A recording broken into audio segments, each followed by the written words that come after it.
Binili lang na Yan na lang po ang bill. 5,000. Na dati ay nakailang buwan na 6,000. 6,000 naging 4,500. Ngayon is 4,450 na lang po.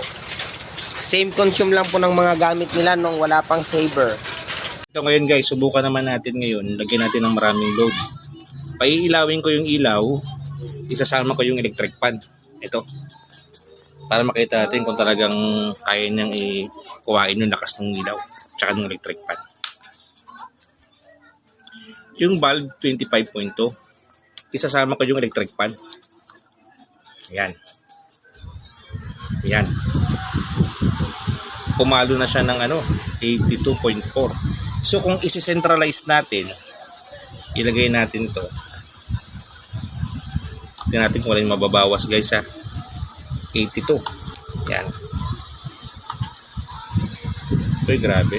55.2 na lang. Grabe astig.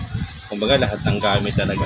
Pag sinentralize mo, kuha talaga niya. The best.